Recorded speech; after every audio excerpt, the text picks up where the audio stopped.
Programme में आपको खुशामदीद कहते हैं। मैं असदुल्ला खान हूँ। बुशरा बीबी की आज रिहाई अमल में आई है। वो रिहाई के बाद कुछ देर के लिए बनी गाला गई, फिर वहाँ से पेशावर चली गई हैं। चीफ मिनिस्टर हाउस पेशावर में वो क़याम करेंगी। उनका आज मेडिकल चेकअप किया गया है। मजमूई तौर पर उनकी सेहत को बेहतर करार दिया गया है। साथ ही आज इमरान खान साहब से उनके वकला की मुलाकात इस्लामाबाद हाई कोर्ट के हुक्म पर हुई है। और ये दोनों डेवलपमेंट जो हुई हैं, इसको कुछ लोग खासतौर पर फैसल वाडा साहब 2 दिन से कह रहे थे कि रिहाई अमल में आने वाली है। इमरान खान साहब को भी कुछ किसी हद तक रिलीफ मिल जाएगा, बुशरा बीबी को रिलीफ मिलने जा रहा है। और उनका दावा यह है, और कुछ और लोगों का भी, कि ये डील के तहत ये सब कुछ हो रहा है। अब ये डील है या ढील है, या दोनों में से कुछ भी नहीं है, या दोनों हैं, ये क्या है, इस पर तहरीक इंसाफ क्या कहती है, इस पर हम बात करेंगे। दूसरा, जुडिशल कमीशन के हवाले से यानी जो 26वीं आईनी तरमीम हुई है, उसमें इबहम अभी तक बाकी हैं। और वो इबहम, अगरचे हुकूमत ने कुछ इबहम दूर करने की कोशिश की है, लेकिन सबसे बड़ा इबहम यह है कि जुडिशल कमीशन का क़याम कैसे अमल में आएगा। क्योंकि जुडिशल कमीशन का एक मेंबर जो है वो आईनी बेंच का सरबराह भी है, और इस आईनी बेंच को खुद जुडिशल कमीशन ने बनाना है। अब जुडिशल कमीशन खुद कैसे बनेगा जब तक आईनी बेंच का सरबराह मौजूद नहीं है। अब आईनी बेंच का सरबराह बनाने के लिए जुडिशल कमीशन का होना जरूरी है, तो दोनों लाजम मुलज़ूम है। पहले क्या चीज होगी? आईनी बेंच जुडिशल कमीशन बनाने के लिए जुडिशल कमीशन का खुद अपना पूरा होना जरूरी है। अगर खुद जुडिशल कमीशन ही मौजूद नहीं है तो फिर वो आईनी बेंच कैसे बना सकता है, और आईनी बेंच नहीं बनेगा तो जुडिशल कमीशन नामुकम्मल रहता है। तो ये जो एक दायरे में फंस गया है ये वाला मामला आकर 26वीं आईनी तरमीम का, इसका हल क्या निकाला जाएगा और हल मुमकिन तौर पर क्या हो सकता है। आईनी तरमीम को सुप्रीम कोर्ट में चैलेंज भी किया गया है। इन तमाम चीज़ों पे हम गुफ्तगू करेंगे। मेरे साथ आज के प्रोग्राम में नासिर हुसैन शाह साहब मौजूद हैं, सूबाई वजीर हैं, पाकिस्तान पीपल्स पार्टी के सीनियर रहनुमा हैं। बहुत शुक्रिया नासिर हुसैन शाह साहब, खुशामदीद कहते हैं आपको। अली बुखारी साहब हमारे साथ मौजूद हैं, पाकिस्तान तहरीक इंसाफ के रहनुमा। बहुत शुक्रिया बुखारी साहब, खुशामदीद। मुजम्मिल वर्दी साहब हमारे साथ मौजूद हैं, सीनियर तजज़ियाकार हैं। मुजम्मिल साहब आपको भी खुशामदीद कहते हैं। अली बुखारी साहब, ये बुशरा बीबी की रिहाई, इमरान खान से वकला की मुलाकात, इसको डील का नतीजा करार दिया जा रहा है कुछ लोगों की जानिब से। देखिए जी, बिस्मिल्लाहिर्रहमानिर्रहीम। ना ये भाई डील है ना ये ढील है। जिन्होंने डील की गाड़ी की डिग्गी में भी बैठ के गए, आपको भी पता है, मुझे ही पता है। और जिनको ढील दी गई वो सदर पाकिस्तान भी बन गए। बड़ी सीधी सी बात। अब बात यह है कि बुशरा बीबी किस केस में अंदर थी।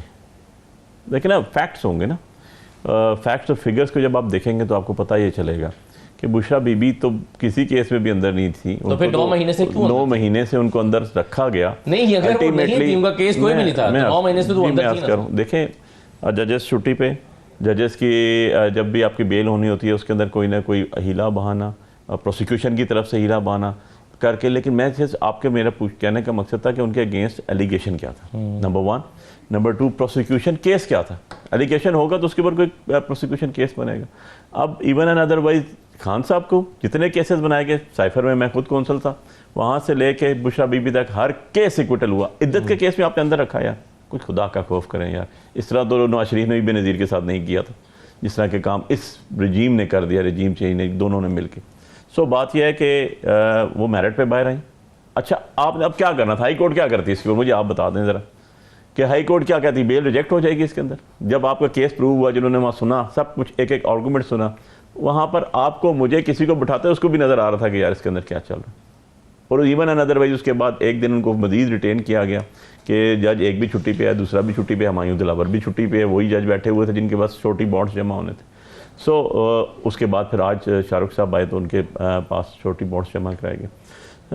सो उनका बाहर आना 9 साढ़े 9 महीने के बाद बहुत खुशाइन बात है जी। सही है, चलिए। और जब नीचे स्टेजेस आती हैं तो फिर लोग इंसाफ करते हैं, लोगों को डर नहीं होता किसी भी किस्म का। सो हमारी तो रिकॉर्ड मौजूद है। आप काजी फैसल साहब के जाने से इसको जोड़ के देख रहे हैं, लेकिन नासिर हुसैन शाह साहब, ये आज इमरान खान साहब की वकला से मुलाकात भी हो गई, बुशरा बीबी की रिहाई भी अमल में आ गई, हवाओं का रुख कुछ बदलता दिखाई दे रहा है। बिस्मिल्लाहिर्रहमानिर्रहीम, अल्लाहुम्मा सल्ली अला मुहम्मद व आले मुहम्मद।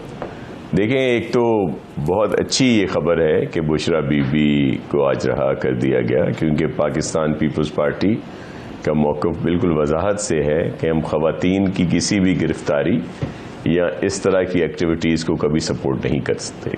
तो ये एक अच्छी बात है। और अगर खान साहब को वकला से मिलने दिया गया है तो वो भी ठीक है, अच्छा है। हमने तो बहुत भुगता है, पाकिस्तान पीपल्स पार्टी तो ख़ास तौर पर विक्टिम रही है हर दौर की।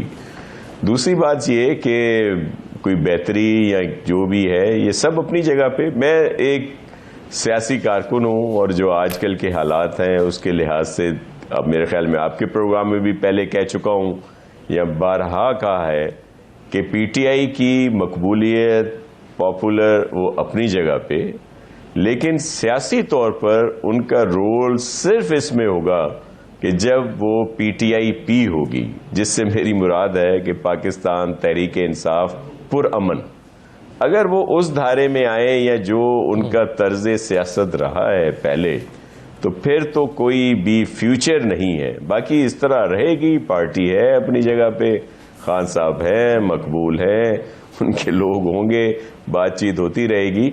लेकिन जो ये जिस तरह से तासुर दिया जा रहा है कि जी कोई डील है, ढील है या जो सिलसिले हैं, ये वक्ती तौर पर तो हो सकता है, लेकिन जब तक ये 9 मई के वाक़े पे माफ़ी नहीं मांगते, अपनी तर्ज सियासत को चेंज नहीं करते, अपने वर्करों को, सपोर्टरों को ये तालीमात नहीं देते कि भाई आपने पुरअमन रहना है और मुल्क के लिए ही सोचना है, एक शख्सियत के लिए नहीं सोचना, तब ही जाके ये सब कुछ मुमकिन होगा।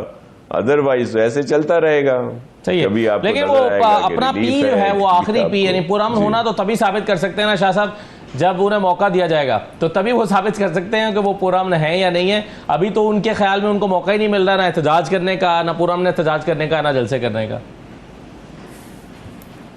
देखिए, जितने दफा भी उनको ये मौके मिले हैं, उन्होंने खुद उसको फिर चेंज किया है। उनकी जितनी भी आप देख लें, जो भी तकारीर कह लें, जलसे कह लें, रैलियां कह लें, धरने कह लें, जो उन्होंने कॉल्स दी हैं, उसमें क्या हुआ है? अगर कोई जलसा भी किया है, चले मुश्किल से इजाज़त मिली गई, ठीक है, उनको दूर दराज इलाके में मिली, कुछ हर्डल्स भी क्रिएट की गई, लेकिन इनको कुछ दफ़ा ये परफॉर्म करना होगा कि ये पुरअमन है, पॉलिटिकल पार्टी है, दीगर पॉलिटिकल पार्टीज भी तो हैं, उनके साथ भी ये सब कुछ होता हुआ आया है। ये नहीं है कि ये कोई पहली दफा हो रहा है, ये जरूर पहली दफा हुआ है कि अगर किसी लीडर को गिरफ्तार करने की कोशिश की गई है तो उसने पेट्रोल बम चला दिए हैं। वो अपने कारकुनों को तो कहता है कि जेल भरो तहरीक, खुद को के लिए कहता है कि जेल से बचाओ तहरीक। मतलब ये यहाँ बीबी शहीद गिरफ्तार हुई, शहीद जुल्फकार अली भुट्टो साहब गिरफ्तार हुए थे, प्रेसिडेंट आसिफ अली जरदारी गिरफ्तार हुए, मियां नवाज शरीफ साहब गिरफ्तार हुए, शहबाज शरीफ गिरफ्तार हुए, लेकिन कभी क्या उनके पास कारकुन कम है या ये इस तरह का नहीं किया जा सकता था? लेकिन कभी किसी की गिरफ्तारी पे कोई मज़ाहमती बात हुई है? ये क्या अनोखी चीज थी कि भाई वो गिरफ्तार होएगा तो बस ये हो जाएगा, वो हो जाएगा? ऐसा तो कभी नहीं हुआ। ये तो इंतहा पसंदों के यहाँ होता है। जो भी इस तरह की पार्टीज हैं जो इंतहा पसंदी को तकवीयत देती हैं, अगर उनके रहनुमा को गिरफ्तार किया जाए तो फिर इस तरह के वाकयात होते हैं। लेकिन पॉलिटिकल रहनुमा तो कभी गिरफ्तारियों से नहीं भागते, डरते या एहतजाज करवाते। सही है, बिल्कुल ठीक है। पॉलिटिकल लीडर्स के लिए कारकुन ये नहीं कहते कि हमारी रेड लाइन है, गिरफ्तार हुआ तो ये कर देंगे, वो कर देंगे। ये आपका नुक्ता नज़र है। अबे मुज़म्मिल सोहरवर्दी साहब, ये आप क्या देख रहे हैं? हवाओं का रुख कुछ बदल रहा है? आज का दिन तो पीटीआई के लिए बड़ा खुशाइन साबित हुआ। नहीं, मुझे तो नहीं कोई हवाओं का रुख बदलता नज़र आ रहा।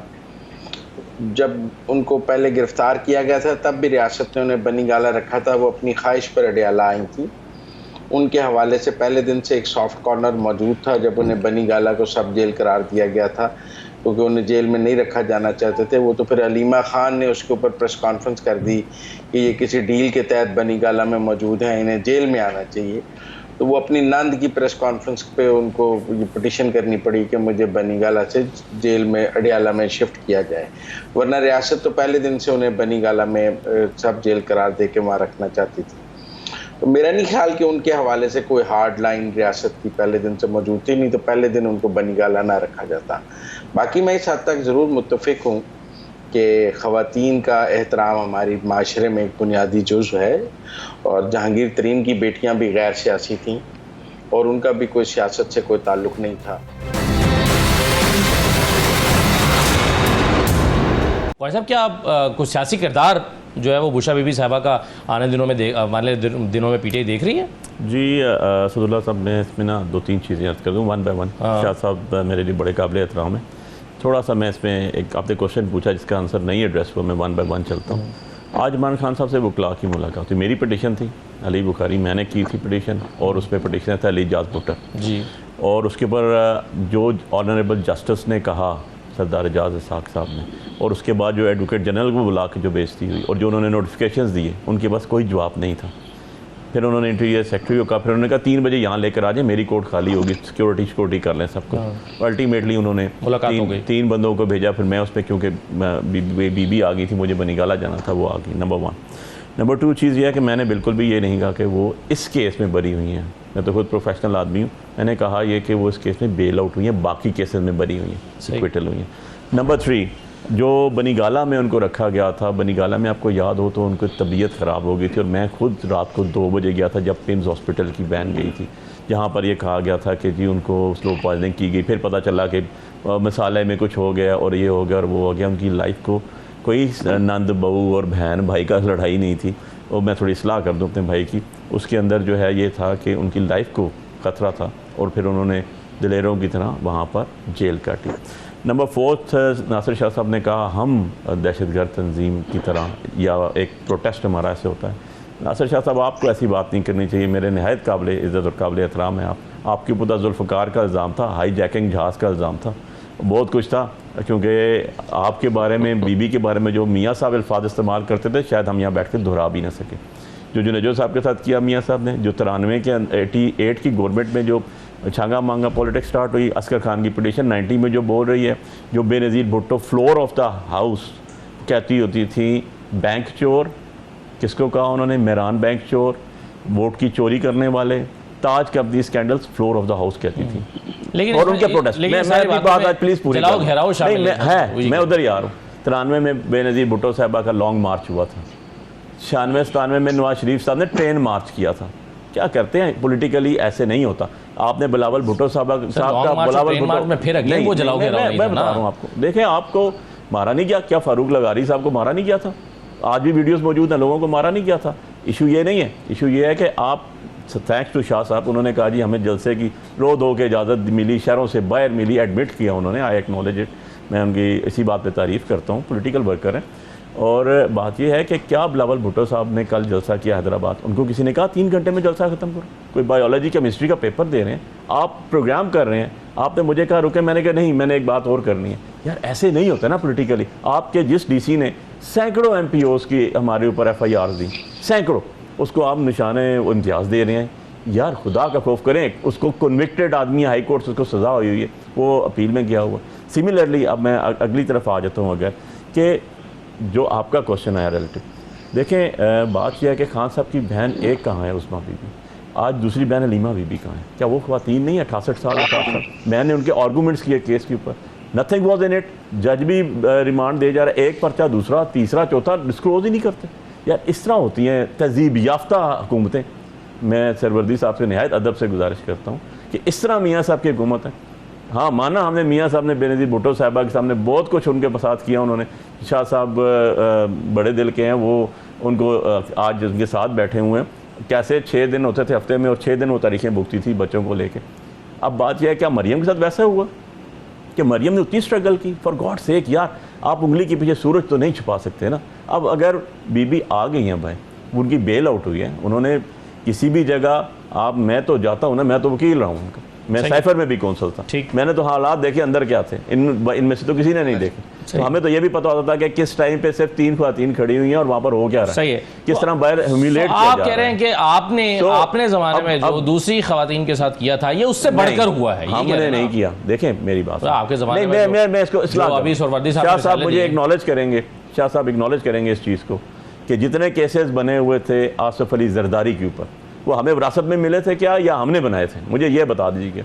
एक आध केस हो सकता है, सारे तो पीछे तो मियाँ साहब के बने हुए थे। आप हमें कैसे कह सकते हैं मियाँ साहब के जो ये हदीबिया पेपर और ये केस चले आ रहे थे हमने नहीं बनाए। चलें इसको शायद शाह साहब रिस्पॉन्ड करना चाहेंगे। शाह साहब अगर आप इसको रिस्पॉन्ड कर दें फिर मैं ज़रा 26वीं आईनी तरमीम के मामला पर आता हूँ। बिलावल साहब ने भी इस पर कुछ बात की है और कुछ इबहाम कन्फ्यूजन अभी भी बाकी हैं, लेकिन आप इसको रिस्पॉन्ड करना चाहेंगे। वो कहते हैं कि जी हमने कोई केसेस नहीं बनाए थे, हमारे ज़माने वो पीछे से चले आ रहे थे। और दूसरी बात यह कि जो आज खवातीन के साथ हो रहा है, अगर आप कहते हैं कि फरियाल बीबी के साथ गलत हुआ तो आज जो इमरान खान की बहनों के साथ हो रहा है इसको कैसे जस्टिफाई किया जा सकता है? जी देखें, एक तो अली बुखारी साहब मेरे बड़े मोहतरम हैं, मैं बड़ा एहतराम करता हूं इनका। मैं सिर्फ ये कह दूं कि इन्होंने अल जुल्फ़कार का जिक्र किया। आप बता दें कि पाकिस्तान पीपल्स पार्टी ने कभी उनको ऑन किया हो, बल्कि शहीद मुर्तज़ा भुट्टो साहब जो थे वो जब यहाँ पाकिस्तान आए, क्योंकि उनका ताल्लुक अल जुल्फ़कार से था, तो उनको तो कभी यहाँ पे पजीराई नहीं दी गई पीपल्स पार्टी की तरफ से, बल्कि उनके साथ इलेक्शन वो हमारे लोगों के खिलाफ लड़े। बहुत सारी जगहों पे वो हारे, सिर्फ एक जगह पे वो जीते थे। तो हमारा तो कभी भी उनको सपोर्ट नहीं रही, बल्कि इनसे पीपल्स पार्टी ने हमेशा वाज़े तौर पर अलहदगी की बात की थी और उनसे बिल्कुल हमारा कोई लाताल्लुकी थी उनकी इस तंजीम या जो कुछ भी था। तो हम तो हमेशा पुरअमन सियासत की बात करते हैं।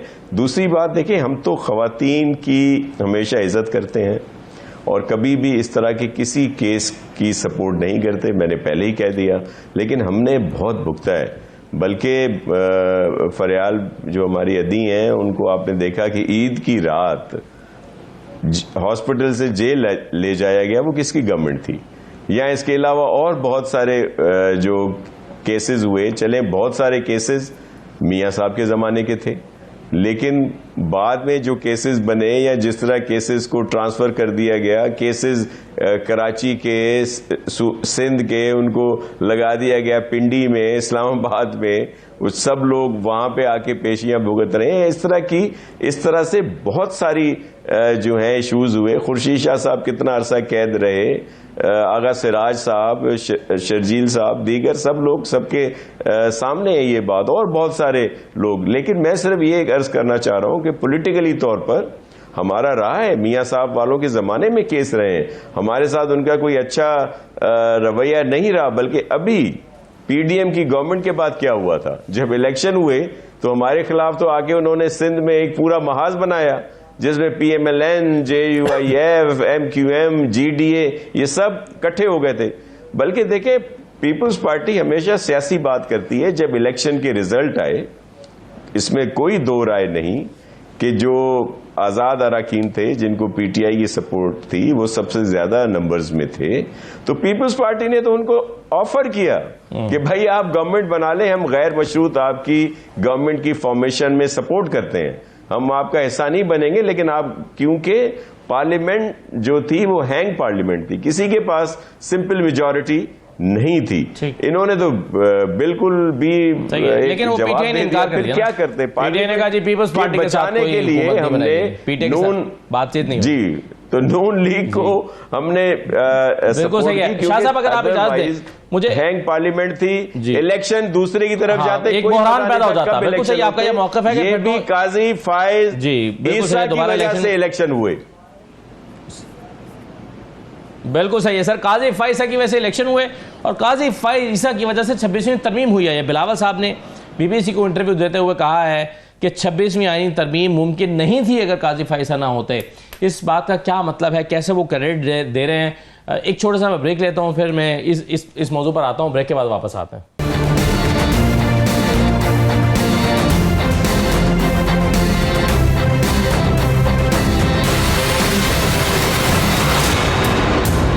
ब्रेक के बाद आपको दोबारा खुशामदीद कहते हैं। मुजम्मिल सोहरवर्दी साहब की तरफ जाने से पहले मैं चाहूँगा कि ब्रेक पर जाते हुए जो बात मैं करके गया, मैं शाह साहब से ही पहले उसकी राय ले लूँ। शाह साहब, ये जो बिलावल साहब ने इंटरव्यू देते हुए कहा है काजी फाइसा साहब के बगैर 26वीं आईनी तरमीम मुमकिन नहीं थी और इतना बड़ा काम किसी और चीफ जस्टिस की मौजूदगी में मुमकिन नहीं था, तो सर इसका क्या मतलब है? मतलब काजी फाइसा साहब का क्या रोल है इस आईनी तरमीम में? उन्होंने कोई इस तरह से मुदाखलत नहीं की जिस तरह जब 18वीं तरमीम की तरफ हम जा रहे थे तो उस वक्त के चीफ जस्टिस साहब ने जो धमकी दी थी कि अगर आप यही आईनी अदालतें या बेंच या कुछ ये तरामीम जो ला रहे हैं अगर ये इसमें शामिल होंगी तो मैं इनको नल एंड वाइड करा दे दूंगा। तो इस तरह की कोई चीज़ काजी फाइज ईसा साहब ने नहीं की। देखें क्या इस अमेंडमेंट के बाद काजी फाइज ईसा साहब चीफ जस्टिस बरकरार रहेंगे? क्या इसके बाद वो आईनी अदालतों के सरबराह होंगे? ऐसा बिल्कुल नहीं है। हमारे लिए काजी फाइज ईसा साहब भी मोहतरम है, मंसूर अली शाह साहब भी मोहतरम है, इसी तरह मुनीब साहब लेकिन शाह साहब काजी फाइज साहब तो कल जा रहे हैं, घर जा रहे हैं जी। तो सर अगर तो नल एंड वॉइड करा देने का खतरा है तो वो तो कोई और चीफ जस्टिस भी कर सकता है। काजी फाइज साहब तो जा रहे हैं ना सर कल। सर मैं वही कह रहा था कि ये तो अमेंडमेंट होने के वक्त की बात थी ना, कि उनको इसको चैलेंज नहीं किया गया, रोका नहीं गया। तो अगर वो कोई इस तरह की चीफ जस्टिस साहब होते तो वो जरूर इस तरह की बात करते। इसको इस पैराए में ना लिया जाए। देखिए यहाँ पे बड़ा एकदम से एक स्पेकुलेशंस शुरू हो जाती हैं और मिसपरसेप्शन शुरू हो जाते हैं। काजी फाइज ईसा साहब के लिए हो सकता है कुछ दोस्तों को उनसे इख्तलाफ हो उनकी किसी बात का, लेकिन यही काजी फाइज ईसा हैं जिनकी वजह से इलेक्शन मुमकिन हुए। नहीं तो इलेक्शन कराने का तो किसी का ख्याल ही नहीं था, वो तो उसको डिले पे डिले कर रहे थे। लेकिन इनकी जो एक दो वर्ड आई थी, फैसले आए जिसमें परवेज मुशर्रफ साहब वाला फैसला था, दीगर फैसले थे जिसकी वजह से ये मुमकिन हुआ। और भी इस तरह इनके तारीखी फैसले हैं। जुडिशल मर्डर जिस तरह हमें एक मिला फैसला जिसका जिक्र चेयरमैन साहब ने किया, जो दुरा पटेल साहब ने लिखा था, उसी बात का। इसी तरह तो बहुत सारी चीजें सामने आई हैं और इनको उन्होंने अपने इख्तियारात खत्म किए। काजी फाइज ईसा साहब ने उन्होंने लाइव प्रोसीडिंग्स की, ऑनलाइन की, लाइव की, ताकि सब लोग देख सके।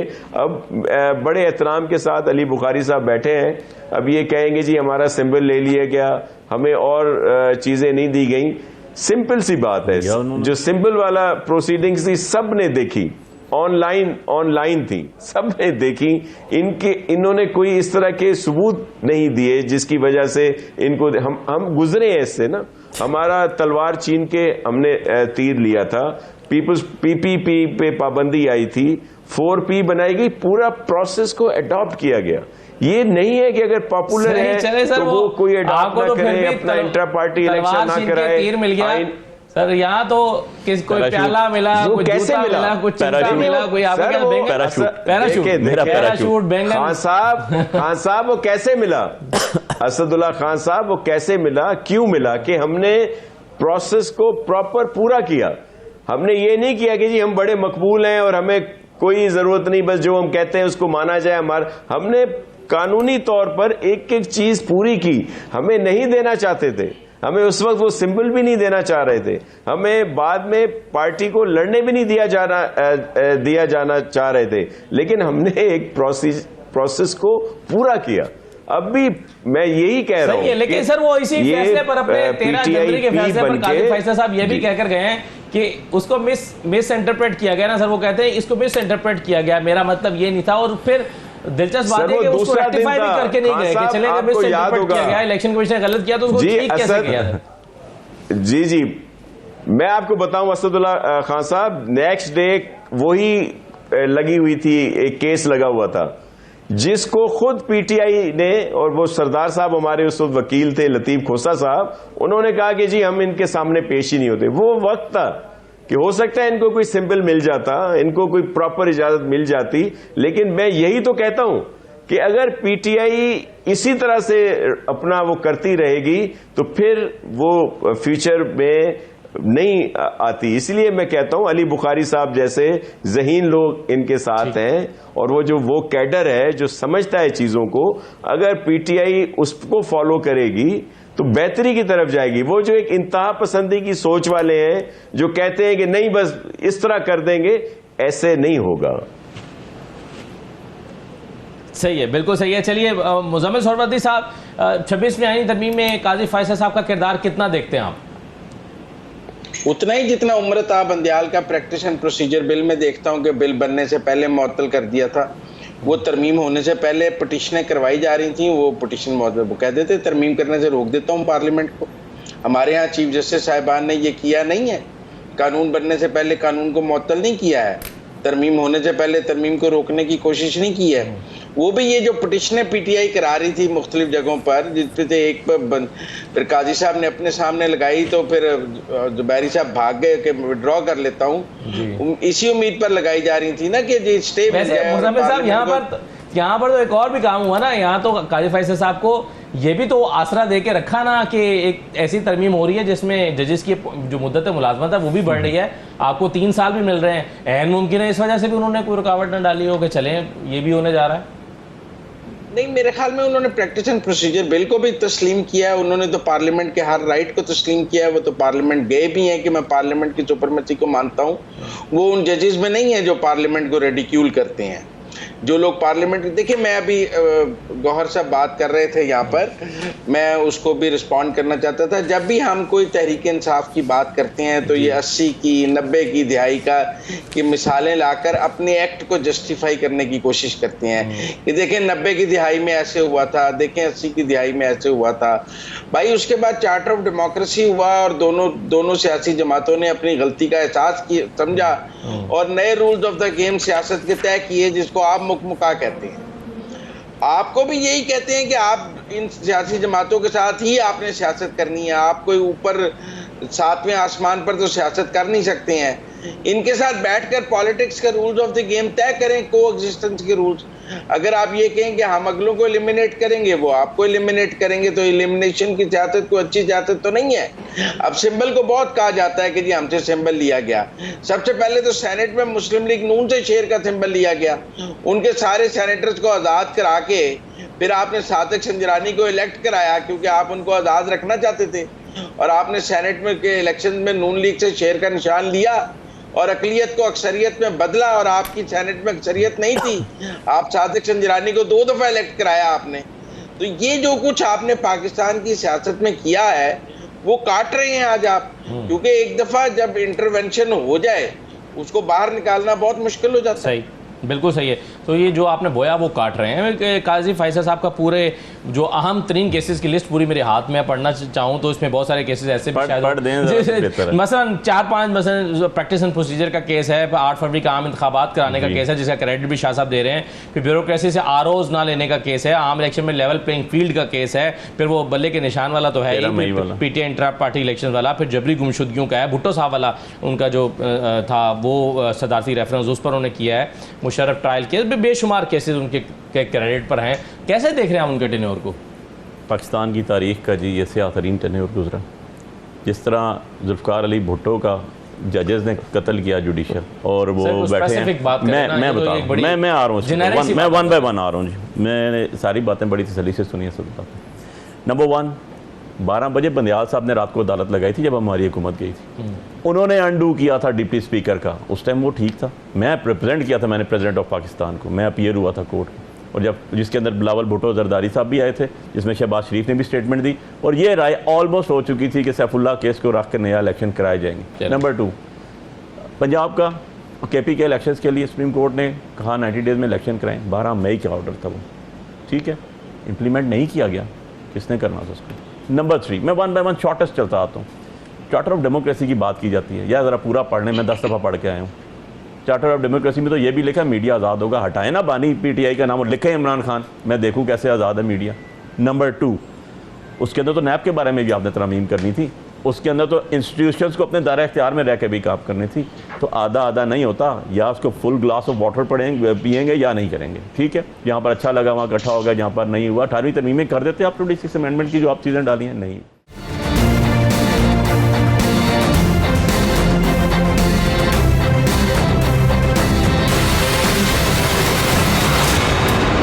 शाह साहब ये बताइए, अब ये 26वीं आईनी तरमीम तो हो गई, लेकिन अब इसमें बहुत सारे इबहाम हैं। इसको अली जफ़र साहब ने सेनेट में खड़े होकर टेक्निकल एरर्स का नाम दिया, लीगल एरर्स का नाम दिया है। अब मसलन एक छोटा सा प्रॉब्लम ये है कि जुडिशल कमीशन जो है वो कैसे तश्कील पाएगा, क्योंकि जुडिशल कमीशन का एक मेंबर जो है वो आईनी बेंच का सरबराह भी है, और आईनी बेंच को इसी जुडिशल कमीशन ने बनाना है।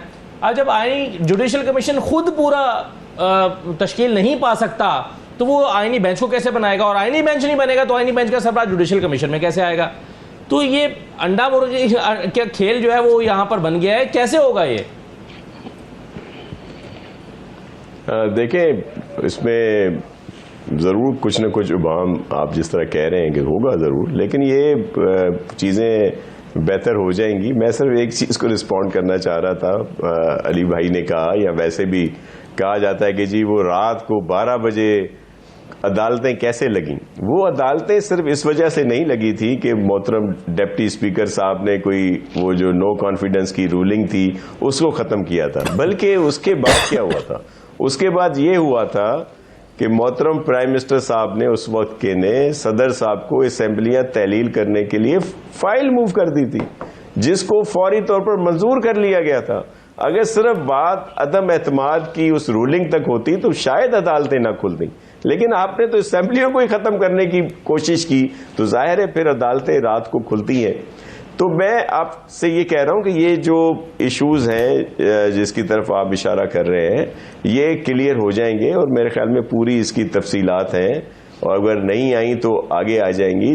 26वीं आईनी उस पर अमेंडमेंट्स पर बड़े एतराज़ात किए जा रहे हैं। मैं सिर्फ एक याद दहानी के लिए वो प्रेस कॉन्फ्रेंस याद दिलाना चाहता हूं जो मौलाना फजल रहमान साहब के यहाँ बैरिस्टर गोहर खान साहब ने की थी, जो चेयरमैन है पीटीआई के, कि उन्होंने कहा कि जी हमें अब इस जो तरमीम है, अमेंडमेंट्स हैं, या ये जो मसवदा कह लें या जो भी उसका नाम रखें, उन पर अब हमें कोई एतराज़ नहीं, लेकिन तरीक़ेकार, टाइमिंग और इस वजह से हम उसका हिस्सा नहीं बनना चाह रहे। तो अब तो अगर उस पे आईनी तरामीम पे तो फिर इनको अमेंडमेंट्स पे तो इनको एतराज़ करना नहीं चाहिए, हिस्सा नहीं बने, उनका अपना मौक़िफ़ था, वो उसका अपना हक रखते हैं। जी सही है भाई। इसमें वैसे आपको बुखारी साहब ये आपकी अंडरस्टैंडिंग क्या है कि ये पहले आईनी बेंच बनेगा या पहले जुडिशल कमीशन बनेगा?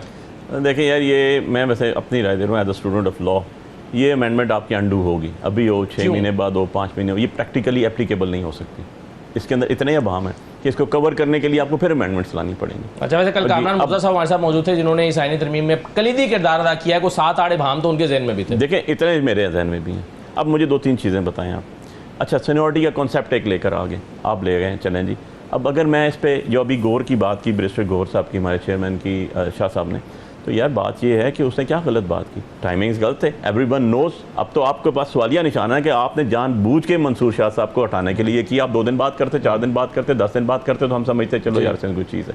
सो मीनिंग भाई, अगर मैं इसको और आज़ाद कर दूँ अल्फाज के अंदर, छोटा कर दूँ, तो मैं तो ये कहूँगा ना कि भाई जिन्होंने फॉर्म 47 का फैसला करना था, फॉर्म 47 वालों ने जाली MNAs ने उनको उठा के पैर फेंक दिया। चलिए 2 रास्ते ना, एक अब इसी चीज़ में बताऊँ, पंजाब में शहजाद घेबा साहब थे, 3 महीने वो रहे चीफ जस्टिस। जब उन्होंने हक पे फैसले शुरू कर दिए, उठा के सुप्रीम कोर्ट ले गए। आपको याद होगा कि पेशावर हाई कोर्ट के चीफ जस्टिस रिटायर हुए हैं उसके पीछे। उन्होंने एक लेटर लिखा था काजी साहब और कहा था जनाब आप जब चीफ नहीं थे तो आप ये खत लिखते थे कि सीनियरिटी वाइज चलेंगे, सीनियरिटी वाइज चलेंगे। आपने तो समर शॉट ले लिया, मैं सबसे सीनियर बैठा हूँ।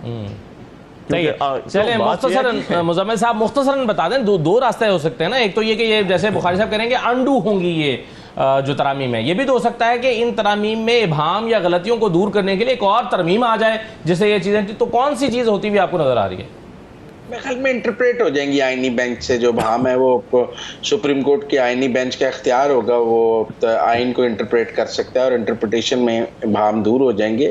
पहले जुडिशल कमीशन बनेगा, उसके बाद आईनी बेंच बनेगा। कैसे सर, उसका तो एक मेंबर ही नहीं है आईनी बेंच का। सब कोई एक मेंबर ना होने से कमीशन खत्म थोड़ी हो जाता है। अब ये पार्लिमानी कमेटी में पीटीआई के 3 मेंबर नहीं आए तो पार्लिमानी कमेटी खत्म हो गई है। एक मेंबर ना होने से कोई मतलब मेजॉरिटी तो अपनी जगह मौजूद हो। ठीक है, यानी 13 की बजाय 12 आप कहते हैं कि जुडिशल कमीशन 12 मेंबर्स पर मुश्तमिल हो जाएगा। 12 चलिए, और वो पहला इजलास कर लेगा, उसके बाद 13 हो जाएंगे। चलिए बहुत शुक्रिया। ये एक सादा सा देखिए हल निकाल के दिया ना मुज़म्मिल सोहरावर्दी साहब ने। अली बुखारी साहब आपका भी शुक्रिया, नासिर हुसैन शाह साहब आपका भी शुक्रिया। आज़ाद कश्मीर का 77वां यौम तासीस आज मनाया जा रहा है। 24 अक्टूबर 1947 को आज़ाद जम्मू कश्मीर एक आज़ाद रियासत बनी। ये दिन कश्मीरियों की हक़ खुद इरादियत की जद्दोजहद की अलामत समझा जाता है। सरदार इब्राहीम ने 1947 में कश्मीर के पाकिस्तान के साथ इल्हाक़ की करारदाद मंजूर की, जो एक यकीनन तारीख़ी लम्हा था। ये एक खुद मुख्तार रियासत है जिसका अपना सदर है, वज़ीर आज़म है और परचम है, और ये तमाम चीज़ें इसकी खुद मुख्तारी का दिफा करती हैं। गुज़श्ता 77 सालों में यहाँ ज़िंदगी के हर शोबे में शानदार तरक्की हुई है, जो यहाँ के लोगों की मेहनत का मुँह बोलता सबूत है। बैनुल-अक़वामी मुआहिदों के मुताबिक मकबूजा कश्मीर मुतनाज़ इलाका है और हिंदुस्तान इसकी हैसियत को तब्दील नहीं कर सकता। पाकिस्तान कश्मीर को अपनी शहरक समझता है और यही वजह है कि ये पाकिस्तान की खारजा पॉलिसी का हिस्सा भी है। हमारे साथ डॉक्टर कमर चीमा साहब मौजूद हैं, माहिर हैं बैनुल-अक़वामी उमूर के। उनसे इस मामले में गुफ्तगू करते हैं। डॉक्टर साहब बहुत शुक्रिया। डॉक्टर साहब, जो बैनुल-अक़वामी मुआहिदे हैं, अक़वाम मुत्तहिदा की करारदादें हैं, वो साबित करती हैं कि मकबूजा कश्मीर एक मुतनाज़ इलाका है और हिंदुस्तान इसकी जो हैसियत है उसको तब्दील नहीं कर सकता। लेकिन हिंदुस्तान बावजूद इसके अपनी हठधर्मी पर अड़ा हुआ है। आप इस मामले का इस मौके पर कैसे दिफा करेंगे? ये जो 77वां यौम तासीस आज मनाया जा रहा है अक़वाम मुत्तहिदा की करारदादों का, और कश्मीरियों का जो नुक्ता नज़र या दावा है पूरे कश्मीर पर, उस पर आप क्या राय देंगे? जी बहुत शुक्रिया। देखिए, पहली बात तो ये है कि कश्मीरियों का यौम तासीस मनाना इस चीज़ की अलामत है कि कश्मीरी अपनी आज़ादी, खुद मुख्तारी और अपनी पहचान, एक सेपरेट आइडेंटिटी के चाहते हैं, और उन्होंने भारत को बताने के लिए यौम तासीस जो है इस दिन को रखा हुआ है, पहली बात। दूसरी बात यह है कि पिछले 77 ईयर्स में देखा जाए तो कोई साल ऐसा नहीं, कोई दिन ऐसा नहीं जब पाकिस्तान ने कश्मीरियों के साथ ना खड़ा हो। हमारी सोसाइटी, हमारा मुआशरा, हमारा मीडिया, हमारी हुकूमत, हमारी अफवाज हर तरह से कश्मीरियों के साथ खड़े हैं, और कश्मीरी इस चीज़ को अंडरस्टैंड करते हैं कि एक ही मुल्क सिर्फ पाकिस्तान है जिसने हर तरह से अपने 77 years of India Pakistan relations compromise किए। लेकिन क्योंकि हम इसको अपना शहरक क्या कहते हैं, कायदे-ए-आज़म मोहम्मद अली जिन्ना ने कहा था, तो हम इसी को उसी अंदाज से देख रहे हैं। और कश्मीरियों ने जो यौम तासीस रखा है, मैं समझता हूँ ये हर रोज भारत को बावर कराते हैं, हर रोज भारत को बताते हैं कि अगर उनकी पहचान है तो वो एज ए कश्मीरी है, वो भारत में नहीं रहना चाहते, उनकी इस हक़ खुद इरादियत को जो है वो एक्सेप्ट किया जाए। और इसमें जिस तरह आपने अपने बयानिए में कहा कि जो UN के रेजोल्यूशंस हैं, और पूरी दुनिया इसको एक डिस्प्यूटेड टेरिटरी कहता है। आज भी अमेरिका और दुनिया के बाकी ममालिक जो हैं वो कश्मीर को एक डिस्प्यूटेड टेरिटरी कहते हैं, पाकिस्तान और भारत के दरमियान एक डिस्प्यूट कहते हैं। और मेरा ख्याल है कि इस पे इंटरनेशनल करारदादे भी हैं, पूरी दुनिया ने इस पे बोला भी है, और हर रोज पूरी दुनिया को इस चीज का अंदाजा है कि कश्मीर इशू की जब बात आती है तो न्यूक्लियर फ्लैश पॉइंट की वजह से याद रखा जाता है कि कश्मीरी चाहते हैं कि हर कीमत पे उनकी आज़ादी हो, और उसके लिए पाकिस्तान और भारत जो है वो जंगें भी लड़ चुका है, और हमने अपनी सिक्योरिटी अपने इस लेवल तक ले गए हैं कि हमें हर कीमत पे कश्मीर को सिक्योर करना है।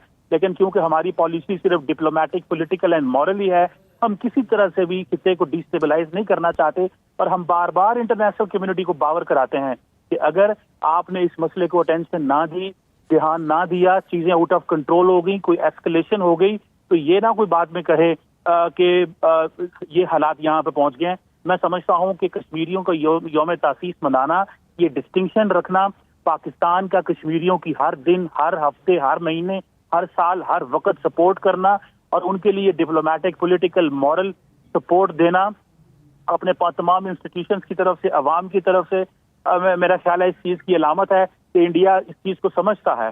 ये जो अभी पिछले 10 साल गुजरे हैं भारत और पाकिस्तान के आपस में एक दूसरे के साथ जो लोएस्ट पॉइंट रहा है दोनों मुल्कों के बायलैटरल रिलेशंस में, वो सिर्फ और सिर्फ कश्मीर की वजह से है।